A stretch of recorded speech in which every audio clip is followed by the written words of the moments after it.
Sa hirap ng buhay, hindi pwedeng may masayang na pagkain, lalo na ang mga tanim na gulay at prutas na ilang buwang pinaghirapan ng mga kapatid nating magsasaka. Kaya magmula pandemya hanggang ngayon, patuloy ang programang Food for the Poor ng isang grupo. Para walang sayang na gulay at prutas, ipakain sa tunay na nagugutom.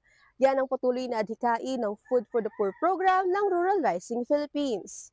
Taong 2023, pumanaw ang pinakamatandang residente noon ng Barangay Tatalon sa QC na si Nanay Rebecca. Pero sa videong ito, tila sariwa pa rin ang mga alaala niya. Sipon. Tsaka mga gulay. Emosyonal kasi siya sa tuwing makakatanggap ng mga prutas at gulay mula sa Food for the Poor program ng Rural Rising Philippines. Linggo-linggo siyang pinadadalhan ng mga sariwang gulay at prutas ng libre.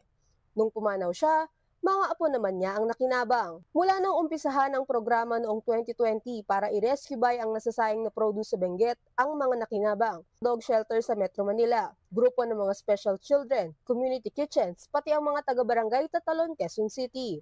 Ang batayan ng pagpili, ang poverty threshold na sinet mismo ng DOST. Kasama rin sa nakinabang sa kanilang rescue buys ang Alagang Kapatid Foundation.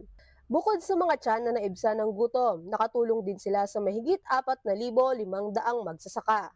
Ngunit aminado ang Rural Rising na band-aid solution lamang ang kanilang ginagawa, kaya sana rin daw maging mas maayos pa ang pamahala sa agrikultura ng bansa.